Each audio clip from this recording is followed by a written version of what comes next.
Señor, gracias porque tenemos tu palabra y tu palabra es verdad, Señor. Y creemos que tú nos puedes hablar aún en pasajes que pareciera que son solo descripciones. Tú los dejaste por alguna razón y queremos escucharte, queremos estar atentos a tu voluntad. Haz, Señor, que nuestro corazón esté abierto a lo que tú quieras decirnos y así, conociendo tu voluntad, obedeciendo tu voluntad, podamos glorificarte. En el nombre de Jesús, Padre, te pedimos esto. Amén. Capítulo 7. Estamos en el momento de la construcción del templo. La semana pasada vimos un pedazo, ¿no? Vimos cómo digamos que el edificio propio del templo, lo que se llama la casa, está dividido en dos secciones. La parte de adelante se llamaba el lugar santo y la parte de más atrás el lugar santísimo. Vimos que había unos querubines sobre el arca, unos querubines grandes que tenían las alas extendidas, con una ala tocaban la pared, con la otra tocaban la propia ala del siguiente querubín, que tocaba con su siguiente ala la pared. Bueno, vimos todo esto y hoy, curiosamente, es como que se interrumpe la narración. Y te decía que yo tengo muchos problemas al estar estudiando esto porque nunca sé si Salomón está haciendo lo correcto o no. Por un lado vemos el templo que está majestuoso. Dice al final del capítulo 6, si tú recuerdas al final, en el verso 38, en el 11º año, en el mes de Bul, que es el mes octavo, fue acabada la casa con todas sus dependencias y con todo lo necesario. La edificó pues en 7 años. 7 años invertidos en la construcción del templo, porque era magnífico. Ahora, capítulo 7 comienza diciendo: después edificó Salomón su propia casa en 13 años y la terminó toda. O sea, Salomón, tu casa está mejor que el templo. 13, el doble, no el doble exacto, pero prácticamente el doble. Invertiste, porque pues, si tú haces la cuenta de los meses, es en realidad 7 años y un cachito más que tarda Salomón en hacer el templo, y su casa, pues en 13 años, ¿no? O sea, hay una gran diferencia. ¿Será que la prioridad de Salomón era su casa? No lo sabemos. Te digo, yo tengo esta sensación de que quiere hacer lo correcto, pero que a su vez, ¿te acuerdas que para la edificación del templo echa mano de esclavos y echa mano de cosas extranjeras? Entonces, no sé, la verdad no tengo claro si Salomón está haciendo lo correcto. Y en medio de la edificación del templo, porque todavía no ha terminado de hacer todo, digamos que terminó de hacer una estructura, todavía faltan unas cosas que nos va a narrar, pero en medio, ¡pum!, aparece la narración de que construyó su casa. Y es la segunda interrupción que tenemos en la narración. Si recuerdas, en el capítulo 6, en el versículo 11, 6:11, está narrando la construcción de la casa y de pronto Dios aparece y le dice: bueno, Salomón, lo importante es la obediencia. Si tú, 6:11, ¿no? 6:12, perdón, que es con relación a esta casa que tú edificas, si anduvieres en mis estatutos e hicieres mis decretos y guardares todos mis mandamientos andando en ellos, yo cumpliré contigo, etcétera, etcétera, etcétera. Entonces, no sé, solo propongo esto, que yo tengo esta duda. Ahora sí, capítulo 7. Dice que edificó su propia casa y la terminó toda. Verso 2. Asimismo edificó la casa del bosque del Líbano. Ahora, esta casa, que es otra casa que Salomón hace, no está en el Líbano. Se llama la casa del bosque del Líbano porque toda fue hecha con madera del Líbano. Y algunos piensan que había tantas columnas hechas de madera del Líbano que parecía un bosque, y por eso se llamaba así, la casa del bosque del Líbano, la cual tenía 100 codos de longitud, estos son 45 metros más o menos, 50 codos de anchura, 23 metros más o menos, y 30 codos de altura, 14 metros. Entonces 45 metros por 23 metros por 14 metros. Sobre 4 hileras de columnas de cedro, con vigas de cedro sobre las columnas, y estaba cubierta de tablas de cedro arriba sobre las vigas que se apoyaban en 45 columnas. Cada hilera tenía 15 columnas, entonces son hileras de 15 columnas que están ahí, por eso te decía que parecía como un bosque. Son 45 columnas de cedro. Y había 3 hileras de ventanas, una ventana contra la otra en 3 hileras. Todas las puertas y los postes eran cuadrados y unas ventanas estaban frente a las otras en 3 hileras. Entonces te voy a poner una imagen y ahí tenemos esta imagen. Si te fijas en esta imagen, está el templo, ahí está, es blanco, está al fondo. Y luego hay un patio, de hecho hay una flecha que dice Gran Patio. Y luego está, bueno, un edificio que dice el Pórtico del Trono, Pórtico de las Columnas que veremos un momento, y al lado está la Casa del Bosque del Líbano. Y si tú cuentas abajo están unas columnas, son esas 15 columnas que veíamos. Y vamos a ver, ahí mismo dejamos la imagen, dice en el versículo 4 que había ventanas una contra la otra, 3 hileras, ahí como las puedes ver. Hay muchas formas de entender esto. Esta es una ilustración que a mí se me hizo más o menos coherente con todo lo que vamos viendo, pero hay muchas ilustraciones, si tú buscas en internet, no todas coinciden porque pues es la descripción y lo que alguien puede dibujar, ¿no? Verso 6 dice, también hizo un pórtico de columnas que tenía 50 codos de largo y 30 codos de ancho, y este pórtico estaba delante de las primeras con sus columnas y sus maderos correspondientes. Y ese está, si te fijas, hacia arriba de la Casa del Líbano, hacia atrás está el pórtico de las columnas, que era como una especie de solar, un lugar que tenía columnas y un techito, ¿no? Ese es un pórtico. Verso 7. Hizo asimismo el pórtico del trono en que había de juzgar, el pórtico del juicio, y lo cubrió de cedro de suelo al techo. Este pórtico del juicio es donde Salomón juzgaba, es decir, es igual así, abierto por el centro, estaba su trono y ahí la gente presentaba sus casos. De hecho, en algunas versiones lo traducen como el Salón de la Justicia y no tiene nada que ver con superhéroes o la Sala de la Justicia, pero es eso, es el trono donde él se ponía a juzgar a la gente.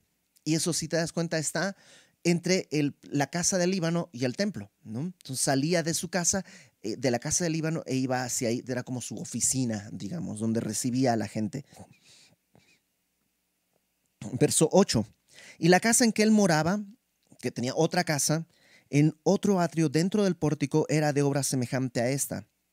Edificó también Salomón para la hija de Faraón, que había tomado por mujer, una casa de hechura semejante a la del pórtico. Y si te fijas un poco hacia atrás, está el palacio de Salomón, que es esta casa, y abajito está la casa de la hija de Faraón, y eso es como el complejo de edificios.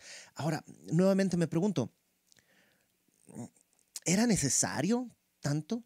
Por eso se tardó 14 años, porque son muchas edificaciones que está haciendo, pero era necesario. Si tú te fijas abajo, hay casitas, esas son las casitas de la gente.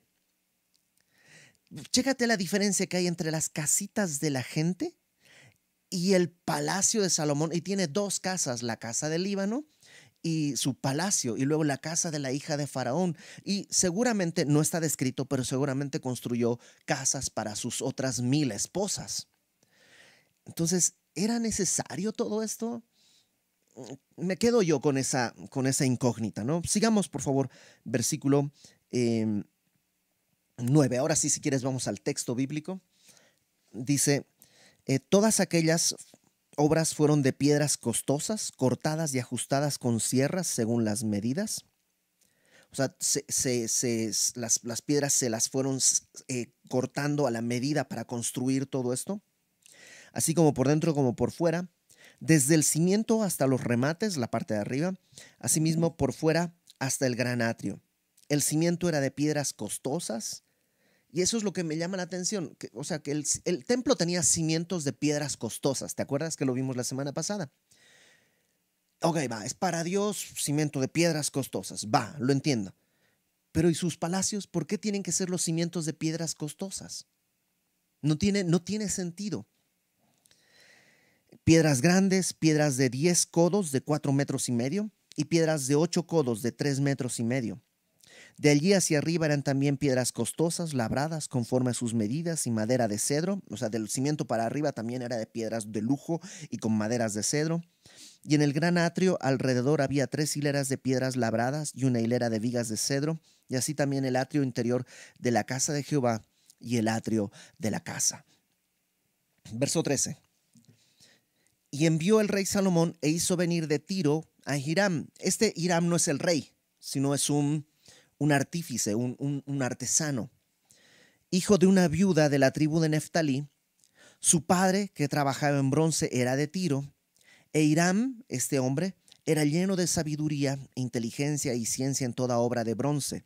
Este pues vino al rey Salomón e hizo toda su obra. Y lo que va a narrarnos es todo lo que estaba ahora afuera del templo. Si ponemos la imagen, la primera que tenemos del templo, todo lo que está adentro del templo es de oro. Todo lo que está afuera del templo es de bronce. Y es a lo mejor alguna señal en la que pues vemos que lo que está adentro es de este material real de oro y lo que está afuera es de bronce, porque el bronce en la Biblia representa el juicio siempre, lo que soporta el fuego. Y para la parte que viene del versículo 15 en adelante, si me permites voy a leerlo en la NBI, porque está todo en medidas de codos y la manera en la que Reina Valera lo redacta es un poco confusa. En la NBI encontré un poquito más de claridad en cómo lo va describiendo, pero ya lo chequé, es una buena traducción paralela. Es simplemente que a nuestra forma de hablar de entrada no te habla de codos, sino de metros, y eso ya a nosotros nos permite entender un poquito más. Entonces, esta NBI me la regaló mi papá hace algunos años, cuando estaba soltero todavía, y un día les voy a contar toda la historia. Pero bueno, NBI, Primero de Reyes, capítulo 7, versículo 15. Dice: Hiram fundió 2 columnas de bronce. Vamos a poner unas columnas, una foto que hice, una ilustración de estas columnas. 2 columnas de bronce, cada una de 8 metros de alto y 5 metros y medio de circunferencia, o sea, digamos de lo redondo, ¿no? Son 6 columnas grandes de 5 metros, imagínate. Medidas a cordel. Las columnas que hizo remataban, es decir, la parte de arriba, en 2 capiteles de bronce fundido que medían 2 metros y 25 centímetros de alto. Y nosotros vemos ahí en la imagen que tenemos, estas 2 bolas son los capiteles, ¿no? Una que es así como cerrada y la otra que es como una flor. Eso es el capitel. Verso 17. Una red de cadenas trenzadas adornaba los capiteles en la parte superior de las columnas, y cada capitel había 7 trenzas. Estas trenzas ahí en nuestra imagen son esas como rastas, ¿no? Unas como cosas negritas, como rayas negritas. Esas son las cadenas que dice, y eran 7 en cada una. Verso 18. El capitel de cada columna lo cubrió con 2 hileras de granadas entrelazadas con las cadenas. Estos capiteles en que remataban las columnas del vestíbulo tenían forma de azucenas y medían 1 metro con 80 centímetros. Esto de forma de azucenas es lo que en la Reina Valera le pone flores de lirio. Y si te fijas en la imagen, ahí arriba están esas como hojas, como flor, a eso se refiere.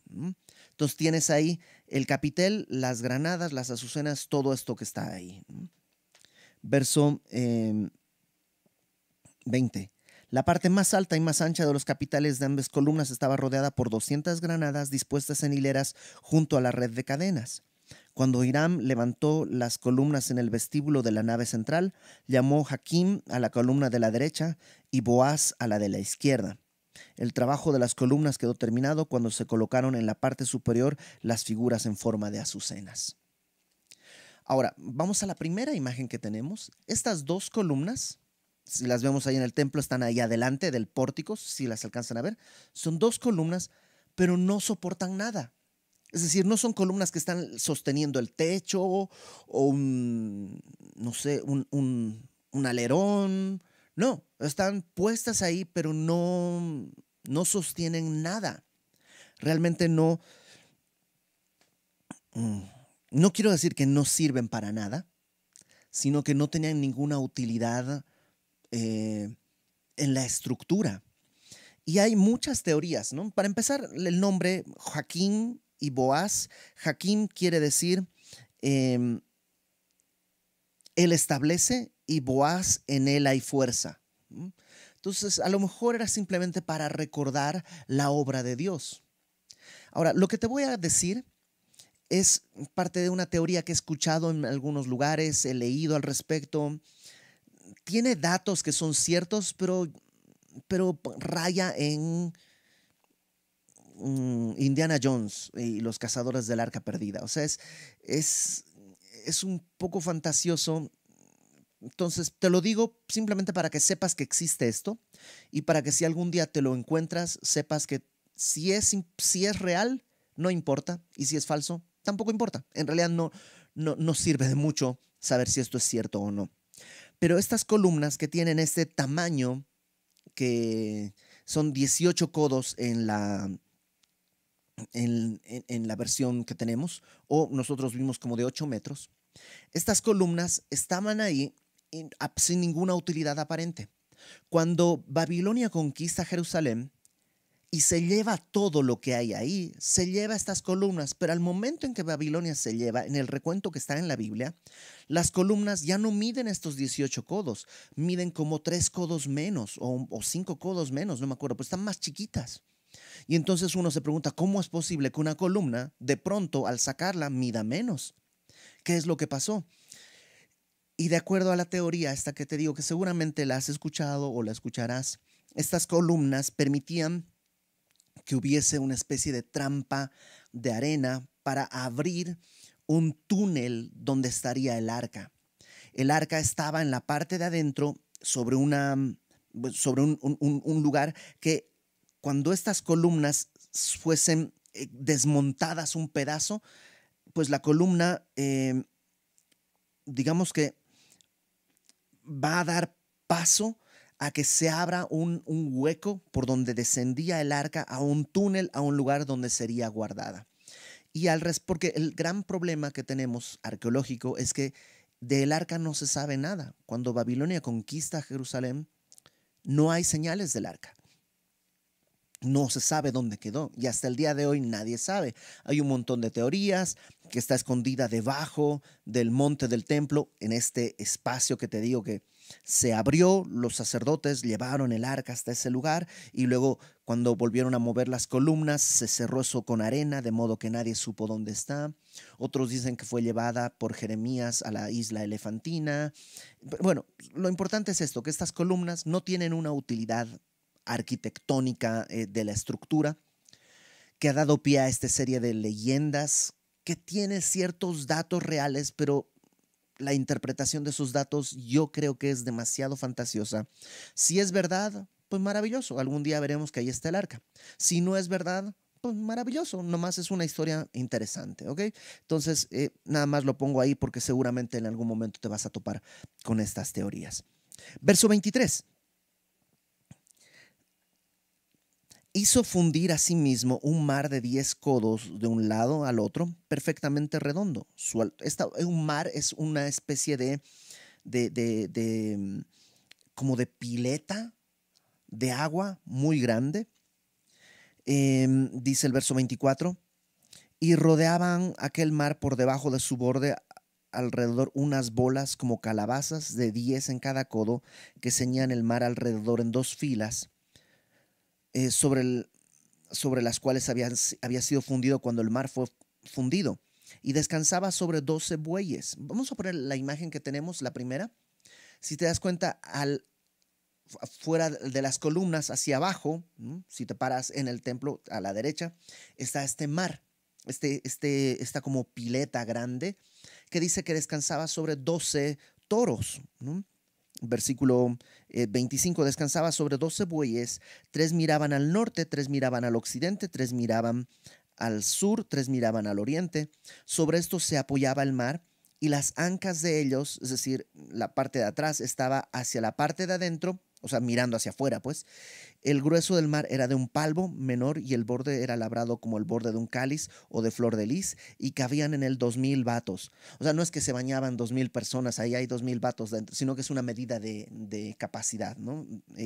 La NBI traduce el verso 26, eh, como, tenía una capacidad de 44,000 litros. O sea, imagínate, es una cosa muy grande, ¿no? Y otra vez nos encontramos con este problema. Se supone que no tendría que haber imágenes de nada. ¿Y por qué Salomón hace este lavacro con estos toros y todo ahí alrededor? Bueno, versículo 27. E hizo también 10 basas de bronce. Estas basas de bronce están, si te fijas en la imagen que tenemos ahí, están atrás del lavacro este grandote. Hay 5, porque hay 5 del otro lado. Tenemos otra imagen más adelante, ahí, que si te fijas están abajo, donde dice patio, ahí hay 5. Esta es una vista desde arriba, ¿no? Tenemos el azul, es el lugar, es donde está el lugar santo, el lugar santísimo. Lo verde es donde estaban las bodegas que vimos la semana pasada. Y afuera están 5 lavacros de fuentes arriba y abajo 5 son las 10. De este lado está el mar de bronce y ahorita veremos lo del altar del holocausto. Entonces, dice en el verso 27, hizo también 10 basas de bronce, siendo la longitud de cada basa de 4 codos y la anchura de 4 codos y de 3 codos la altura. La obra de las basas era esta: tenían unos tableros, los cuales estaban entre molduras, y sobre aquellos tableros que estaban entre las molduras había figuras de leones, de bueyes, de querubines, y sobre las molduras de la basa, hacia encima como debajo de los leones y de los bueyes, había añadiduras de bajo relieve. En un ratito te voy a poner una imagen que te va a dejar mucho más claro. Déjame leerte esto en la NBI. Leo a partir del verso 30. Cada base, estamos hablando de las bases, tenía 4 ruedas de bronce con ejes también de bronce, y por debajo de su lavamanos se apoyaba sobre 4 soportes fundidos que tenían guirnaldas en cada lado. La boca del lavamanos estaba dentro de una corona y sobresalía 45 centímetros. Era redonda y con su pedestal medía 67 centímetros. Alrededor de cada boca había entalladuras, pero sus paneles eran cuadrados, no redondos. Y las 4 ruedas estaban debajo de los paneles y los ejes de las ruedas estaban unidos con la base. Cada rueda medía 67 centímetros de diámetro y estaba hecha de metal fundido como las ruedas de los carros, con sus ejes, aros, rayos y cubos. Cada base tenía 4 soportes unidos a ella, uno en cada esquina, y en la parte superior de la base había un marco redondo de 22 centímetros. Los soportes y paneles formaban una misma pieza con la parte superior de la base. Sobre las superficies de los soportes y sobre los paneles, Hiram grabó querubines, leones y palmeras con guirnaldas alrededor según el espacio disponible. De ese modo hizo las 10 bases, las cuales fueron fundidas entre los mismos moldes y eran idénticas en forma y tamaño. Entonces, estas bases son como una especie de carretillas. Tienen ruedas y tienen un hueco donde se va a poner una fuente. Si te fijas en la imagen, la base es lo cuadrado que está ahí y la fuente que está señalada arriba es lo redondito, azul porque tiene agua. Entonces, déjame leerte ahora la parte de las fuentes. Versículo 38. Hizo también 10 lavamanos, estas fuentes, ¿no? Lavamanos de bronce, uno para cada base. Entonces tienes la base y encima su lavamanos, ¿no? Su fuente. Cada uno de ellos medía 1 metro con 80 centímetros y tenía capacidad para 880 litros. Entonces no eran chiquititos, ¿no? 800 litros. Colocó 5 de las bases al lado derecho del templo y 5 al lado izquierdo, tal como lo vemos en la imagen. La fuente de metal la colocó en la esquina del lado derecho, al sureste del templo. También hizo las ollas, las tenazas y los aspersorios. Así Hiram terminó todo el trabajo que había emprendido para el rey Salomón en el templo del Señor. Es decir, ahora vamos a regresar a la Reina Valera 60 en el verso 40. Aquí hacemos una especie de resumen, ¿eh? Y vamos a poner la primera imagen que tenemos. Oh, perdón, podemos dejar no, la primera.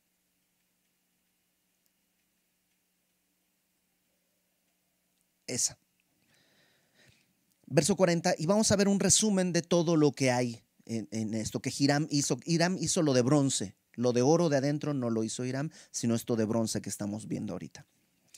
Asimismo hizo Hiram, verso 40, fuentes, tenazas y cuencos, todo esto para el trabajo del templo. Así terminó toda la obra que hizo Salomón para la casa de Jehová. Verso 41, 2 columnas y los capiteles redondos que estaban en lo alto de las 2 columnas. Esas las puedes ver ahí al frente, ¿no? 2 redes que cubrían los 2 capiteles redondos que estaban sobre la cabeza de las columnas. 400 granadas, esto está escribiéndonos lo que vimos hace rato en la parte de arriba de las columnas, ¿no? 400 granadas para las 2 redes, 2 hileras de granadas en cada red para cubrir los 2 capiteles redondos que estaban sobre las cabezas de las columnas. Verso 43, las 10 basas, que tenemos 5 de un lado y 5 del otro, las 10 fuentes sobre las basas, un mar con 12 bueyes debajo del mar, eso que está ahí abajo a la derecha, y calderos, paletas, cuencos y todos los utensilios que Hiram hizo para el rey Salomón, para la casa de Jehová de bronce bruñido. Todo lo hizo fundir el rey en la llanura del Jordán. Claro, tienes que hacerlo fundir todo esto en algún lado. ¿Dónde se hizo? Ahí nos dice, en la llanura del Jordán, en tierra arcillosa entre Sucot y Zaretán. Y no, chécate esto, el verso 47, y no inquirió Salomón el peso del bronce de todos los utensilios por la gran cantidad de ellos. ¿Cuánto costó? Salomón dice, pues no, ni idea. ¿Cuánto bronce se usó? No, ni idea, no pregunté. O sea, era tanto bronce que tenía, que David había ido acumulando y que él tenía ahora, que ni siquiera preguntó, nomás entregaba, necesitamos bronce, y ponía hasta que todo quedó hecho. Verso 48. Entonces hizo Salomón todos los enseres que pertenecen a la casa de Jehová. Ahora vamos a ver lo que había dentro del lugar santo y el lugar santísimo. Y ponemos la imagen que es esa.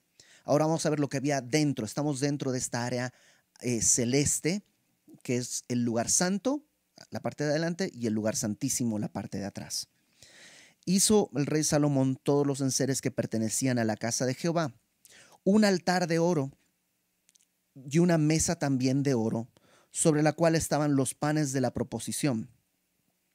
5 candeleros. En el tabernáculo había un candelero. Ahora, como esto es mucho más grande, Salomón pone 5 candeleros de un lado y 5 candeleros del otro. Entonces hay muchísima más luz. Y como todo es de oro, además por dentro todo es de oro, el techo, las paredes, el piso, todo es de oro, pues imagínate, debe brillar eso de una manera muy especial. 5 candeleros de oro purísimo a la mano derecha, otros 5 a la izquierda, frente al lugar santísimo, con las flores, las lámparas y las tenazas de oro. Asimismo, los cántaros de espabiladeras, tazas, cucharillas e incenciarios de oro purísimo, también de oro los quiciales de las puertas de la casa de adentro. Esto es como las bisagras, ¿no?, de las puertas son de oro, adentro del lugar santísimo, y los de las puertas del templo. Verso 51. Así terminó toda la obra que dispuso hacer el rey Salomón para la casa de Jehová, y metió Salomón lo que David su padre había dedicado, plata, oro y utensilios, y depositó todo en las tesorerías de la casa de Jehová. O sea, David había a lo largo de su reinado, había ahorrado, digamos, oro y plata y bronce y todo, y ahora después de construir todo, le sobró. ¿Y dónde lo guardó? Pues en las bodegas, en los espacios, en el espacio verde. ¿Te acuerdas que había bodegas de 3 pisos? Ahí fue guardando todo esto otro que le sobró a Salomón, en las tesorerías de la casa de Jehová. Ok, vamos a poner un video como el de la semana pasada, pero es ahora de la parte que vimos. El video está un poco desordenado en cuanto a, primero te escribió el final, luego el principio, pero creo que se entiende bien después de haber visto todo esto. Creo que puede ser de utilidad. Entonces vamos a poner el video. Entonces hizo Salomón todos los enseres que pertenecían a la casa de Jehová, el altar de oro y la mesa también de oro, sobre la cual estaban los panes de la proposición, y 5 candeleros de oro purísimo al lado derecho y otros 5 al lado izquierdo delante del lugar santísimo, con las flores y las lámparas y las tenazas de oro. Y erigió estas columnas en el pórtico del templo, y cuando hubo alzado la columna del lado derecho, le puso por nombre Jaquín, y cuando hubo alzado la columna del lado izquierdo, llamó su nombre Boaz. Y puso en las cabezas de las columnas un tallado en forma de lirios, y así se acabó la obra de las columnas. Hizo asimismo un mar de bronce fundido de 10 codos de un lado al otro, perfectamente redondo, y su altura era de 5 codos, y lo ceñía alrededor un cordón de 30 codos. Descansaba sobre 12 bueyes, 3 miraban al norte, y 3 miraban al occidente, y 3 miraban al sur, y 3 miraban al oriente. Sobre esto se apoyaba el mar, y las ancas de ellos estaban hacia la parte de adentro. Y el grosor del mar era de un palmo, y su borde era labrado como el borde de un cáliz de flor de lis, y cabían en él 2000 batos. Hizo también 10 basas de bronce, siendo la longitud de cada basa de 4 codos, y la anchura de 4 codos, y de 3 codos la altura. Y sobre aquellos tableros que estaban entre las molduras había figuras de leones, y de bueyes, y de querubines, y cada basa tenía 4 ruedas de bronce, y la hechura de las ruedas era como la hechura de las ruedas de un carro. Hizo también 10 fuentes de bronce. Cada fuente contenía 40 batos, y asentó una fuente sobre cada una de las 10 basas. Y puso 5 basas al lado derecho de la casa, y las otras 5 al lado izquierdo, y asentó el mar al lado derecho de la casa, hacia el sureste. Así se terminó toda la obra que dispuso hacer el rey Salomón para la casa de Jehová.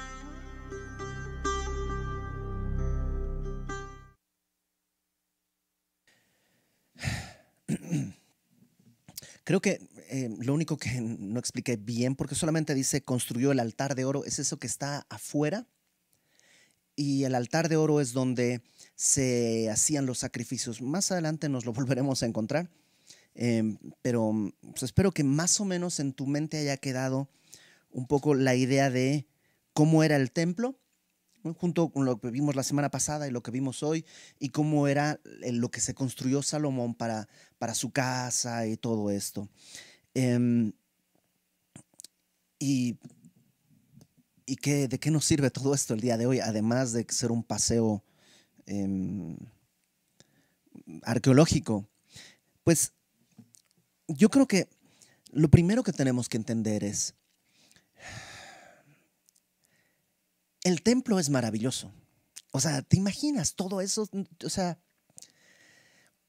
cuando yo llegué a México, uno de los primeros lugares a donde fui fue a ver las pirámides, ¿no? Me dijeron, tienes que ir a ver las pirámides, y pues una amiga nos llevó a un amigo que acababa de llegar a México también, y nos llevó a ver las pirámides.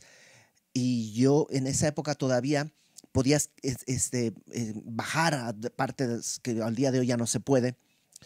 Y yo quedé tan impactado porque había visto esas fotos en los libros de historia, ¿no? Para mí fue muy impactante. Ahora, imagínate entrar a lo que era el templo del rey Salomón, que construyó Salomón, que era tan majestuoso, era todo lleno de oro, todo hecho con lujo de detalles, con tanto cuidado, pero es solo el cascarón. O sea, realmente ese templo, hasta ahora, ¿de qué nos sirve? De nada. La próxima semana veremos cuando dedica el templo y cuando la gloria de Dios desciende al templo. Pero así, con todos los lujos, es un cascarón. Y lo mismo pasa en nuestra vida. O sea, la Biblia dice que el creyente es templo del Espíritu Santo. Pero si Dios no habita en nosotros, en realidad nuestra vida es completamente inútil, es un cascarón. Y podríamos decorarlo de oro, y no hablo solamente externamente, no hablo de vestirte y maquillarte con ropa fina y eso, no, sino que pues todo lo que haces, todo lo que consigues puede ser nada más una fachada si no hay algo dentro. El pastor Chuck Missler decía que el- la arquitectura del templo revelaba espiritualmente lo que nosotros éramos. Toda la parte de afuera era como nuestro cuerpo. Es decir, le daba una vistosidad, permitía interactuar con el resto de la sociedad, tenía puertas, tenía todo. Y es como nuestro cuerpo. ¿Que es necesario mantenerlo en orden? Por supuesto es necesario mantenerlo en orden. Tengo que ser responsable del cuerpo que Dios me dio. Come adecuadamente, haz ejercicio, etcétera, etcétera, etcétera. La Biblia no está peleada con una vida saludable, pero si te quedas ahí, te estás quedando con las murallas del templo. ¿Qué hay adentro? Bueno, lo siguiente que encontrabas era las bodegas. Y las bodegas, decía el pastor Chuck Missler, es el equivalente a nuestra mente. Porque ahí se guardaba todos los tesoros. ¿Qué es lo que tú atesoras? ¿Qué es lo que tú guardas? ¿Qué es lo que tú estás metiendo a tu mente constantemente? ¿No? Las cosas que lees, las películas que ves, las conversaciones que tienes, todo entra a tu mente. Salomón guardó ahí tesoros y a veces tú y yo guardamos ahí basura.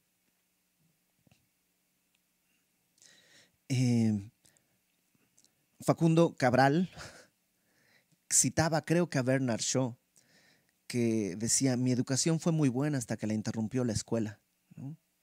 Y Facundo Cabral decía: ¿te imaginas la cantidad de cosas que podríamos aprender si quitáramos toda la basura que tenemos ahí adentro?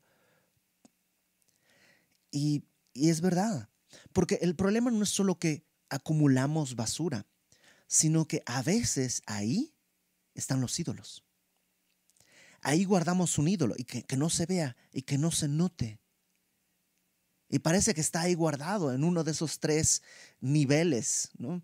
El pastor Chuck Missler llegaba al punto de darle a cada nivel, ¿no? La conciencia, el inconsciente, y como que hacía todo un estudio. Yo creo demasiado clavado, pero creo que sí es importante esto. Ahí están nuestros tesoros. Y adentro, en la parte central, está nuestro espíritu interior. Y tenemos que ver si es que ahí es un espacio de adoración donde la presencia de Dios puede venir a descansar, o en realidad está hueco. Porque podríamos ser religiosos y tenemos toda la parte de afuera y la gente alrededor dice: wow, es el templo de Jerusalén. Pero en realidad adentro no hay nada. El Señor Jesús dijo que cuando fue al templo, no a este porque este fue destruido, sino después al templo que Herodes, Zorobabel, dirigió la construcción, y luego Herodes amplió. Fue al templo y lo que encontró fue gente haciendo mercadería con eso. Y dijo: mi casa es casa de oración para todas las naciones.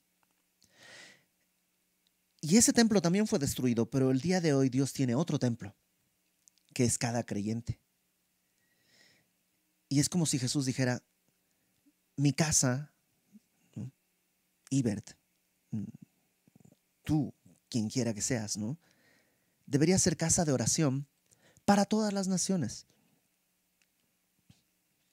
Y no podemos estudiar el templo sin pensar que necesitamos edificar este templo en nosotros. Los lunes estamos empezando a estudiar Esdras, que es precisamente lo importante de la reconstrucción del templo, porque si nuestra casa, nuestro cuerpo, nuestra vida no es un lugar de adoración, entonces es un cascarón, tal vez de mucho lujo, un cascarón de lujo, pero al final del día completamente hueco. Que no nos agarre la vida como un cascarón, que no nos agarre la muerte habiendo sido un cascarón. Cuando están edificando el templo, lo veremos en el libro de Esdras, están edificando el templo, los ancianos lloraban y decían: es que este templo está feo. Habían visto 70 años antes el templo de Salomón, glorioso, y ahora el que Zorobabel está edificando es pues mucho más modesto, no tiene todo este lujo. Y lloraban y decían: este templo está muy por abajo del que estaba el otro. Y un profeta se para y dice, la gloria de este templo será mayor que la del primero. ¿Por qué? Porque en ese templo va a estar Cristo, hecho hombre. Cristo viniendo a pagar por nuestros pecados va a pasar por ese templo, por eso va a ser más glorioso. Y ahora tenemos este templo. Y a lo mejor tú dices, híjole, pero es que para reconstruirlo está bien difícil, está todo tirado. La verdad, si tú entraras a las bodegas que hay en mi mente, hay basura acumulada desde hace cuántos años. Pero la gloria de este templo puede ser mucho mejor. Solo deja que Cristo entre. Solo deja que Cristo haga morada a través de su Espíritu en cada uno de nosotros. Vamos a orar. Señor, queremos consagrarnos, que en nuestra mente, nuestros pensamientos, las cosas que atesoramos como valiosas, las cosas que guardamos en estas bodegas, sean para tu gloria. Que no finjamos solamente una fachada de piedad, sino que en verdad, si tú entraras como nuestro gran sumo sacerdote, atravesaras las puertas, pudieras entrar hasta lo más íntimo de nosotros y ver que ahí hay un espacio de oro para ti. Señor, que nuestra vida no esté buscando la vanidad, lo efímero de la vida, sino que en verdad seamos una casa de oración, de intercesión, para que tú seas exaltado, Señor, para hacer luz del mundo, que otros vengan al conocimiento de tu misericordia y que nosotros, Señor, no tengamos una vida que corre en vano en la carretera que nos ha tocado transitar. Que seamos luz, Señor, y que así tú seas glorificado. En el nombre de Jesús, Padre, habita en nosotros, te lo rogamos. Amén.